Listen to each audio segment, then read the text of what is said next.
जय माता दी।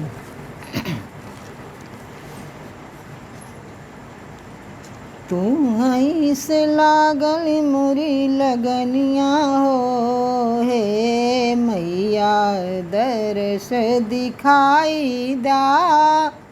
तू हई से लागल मोरी लगनिया हो, हे मैया दर्श दिखाई दा। तू हई से लागल मोरी लगनिया हो, हे मैया दर्श दिखाई दा। दर्श दिखाई दा मैया बिगड़ी बनाई दा। दर्श दिखाई दा मैया बिगड़ी बनाई दा। आई हम तोहरी सरनिया हो, हे मैया दर्श दिखाई दा। आई हम तोहरी सरनिया हो, हे मैया दर्श दिखाई दा। तू हई से लागल मोरी लगनिया हो, हे मैया दर्श दिखाई दा। तू हई से लागल मोरी लगनिया हो, हे मैया दर्श दिखाई दा। देवी के मंदिरवा में अति छवि बरसे।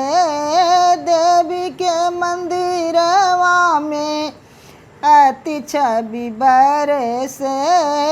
माई के दरस बिना जिया मोरा तरसे। माई के दरस बिना जिया मोर तरसे। मथवा से छुअई के चरनिया हो, हे माई दर्श दिखाई दा। मथवा से छुअई के चरनिया हो, हे माई दर्श दिखाई दा। तू हई से लागल मोरी लगनिया हो, हे मैया दर्श दिखाई दा।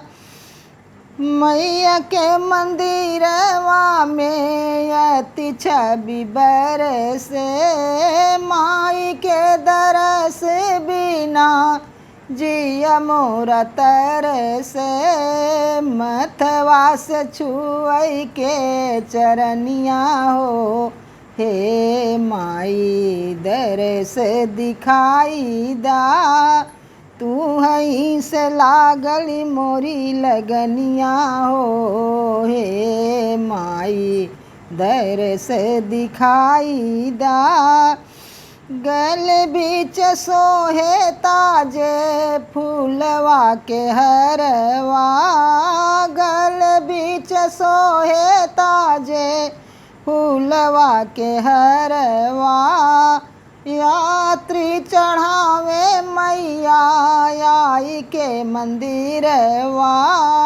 यात्री चढ़ावे मैया आई के मंदिरवा। नाक बीच सोहे तोरे नथनिया हो, हे माई दर्श दिखाई दा।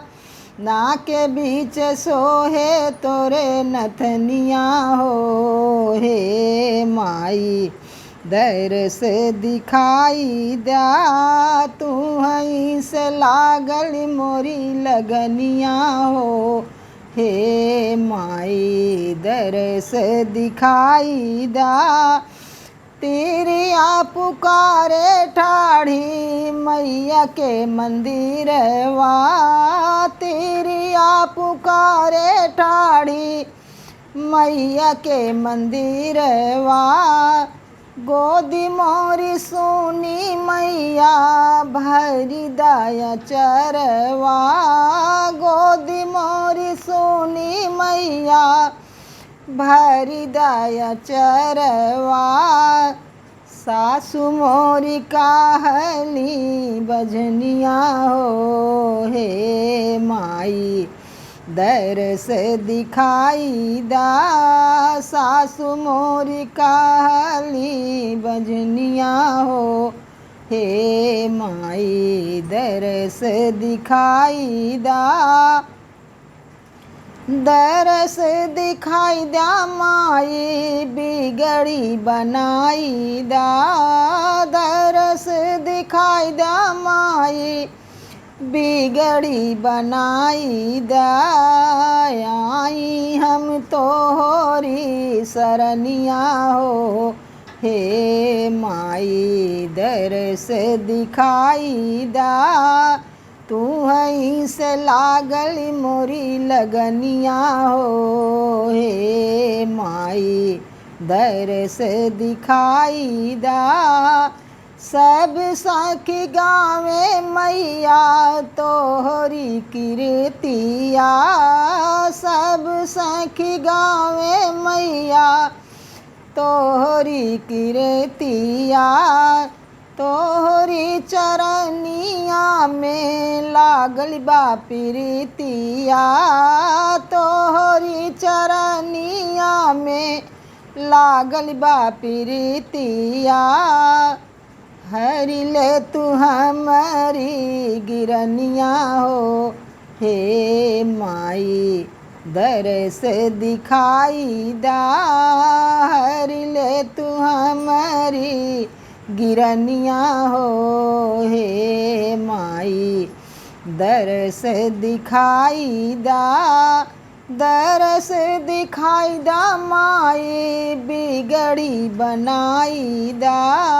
दरस दिखाई दा माई बिगड़ी बनाई दा। आई हम तोहरी सरनिया हो, हे माई दरस दिखाई दा। आई हम तोहरी सरनिया हो, हे माई दरस दिखाई दा। तू हई से लागल मोरी लगनिया हो, हे माई दरस दिखाई दा। तू हई से लागल मोरी लगनिया हो, हे माई दरस दिखाई दा।